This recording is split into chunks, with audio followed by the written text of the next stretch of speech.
Hello everyone, my name is Shivam Kumar Sen. I am a student of BSS. So today I am going to teach you about the United Nation.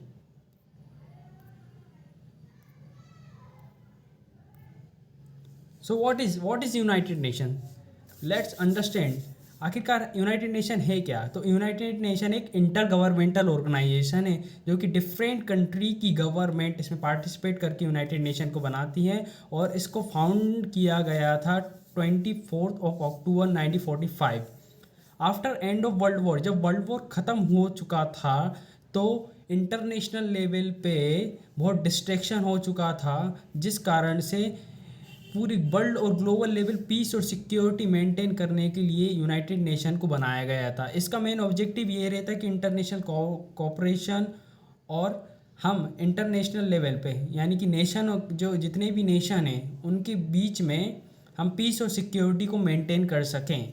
तो United nation में अभी हाल ही में 193 members देखने को मिलते हैं, जो कि 193 मेंबर्स स्टेट, इसका मतलब है कि countries which include nearly all recognize sovereign state in the world. तो जितने भी इंडिपेंडेंट स्टेट हैं जो कि किसी पे डिपेंडेंट नहीं है, सॉवरेन का मतलब यही होता है जो किसी पे डिपेंडेंट नहीं होता, तो वो सारे नेशन इसमें पार्टिसिपेट करते हैं, इसके मेंबर्स हैं।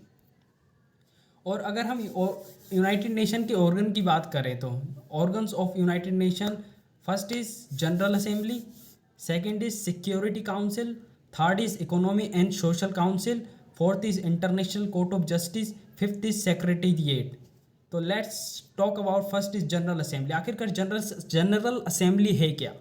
तो जनरल असेंबली एक मेन डिलीवरेटिव बॉडी है यूनाइटेड नेशन की, जिसमें सारे स्टेट मीन इसका मतलब है सारे जितने भी कंट्री के मेंबर्स इसमें पार्टिसिपेट करते हैं और इसके मेंबर्स रहते हैं। जो जनरल असेंबली है ये डिस्कस करता है और बहुत सारे जो इंटरनेशनल इशू रहते हैं कि हम कैसे इंटरनेशनल लेवल पे नेशंस के बीच में हम सिक्योरिटी और पीस को मेंटेन कैसे कर सकें, हम ह्यूमन राइट को प्रोटेक्ट कैसे कर सकें, उनकी सिक्योरिटी पर वर्क करता है, और हम नेशन को डेवलप कैसे कर सकें उसकी डेवलपमेंट की बात करता है।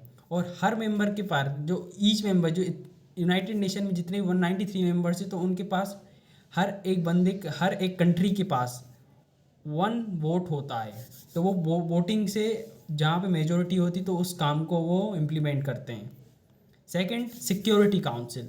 अगर हम सिक्योरिटी काउंसिल की बात करें तो ये रिस्पॉन्सिबल है इंटरनेशनल लेवल पे पीस और सिक्योरिटी, ये भी करता है पीस और सिक्योरिटी बना के मेंटेन करने की ये भी कोशिश करता है। और सिक्योरिटी काउंसिल में 50 मेंबर्स आते हैं, जिसमें से 5 परमानेंट मेंबर्स होते हैं और 10 नॉन परमानेंट मेंबर्स होते हैं। अगर हम 5 परमानेंट मेंबर्स की बात करें तो China, France, Russia, United Kingdom and United states.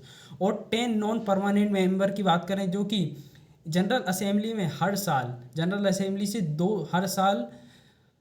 हर साल मेंबर्स इलेक्ट होते हैं, वो भी 2 साल के लिए। हर एक मेंबर का टर्म जो 10 मेंबर्स इलेक्ट होके आएंगे जो नॉन परमानेंट है वो उनका टर्म होगा 2 साल के लिए।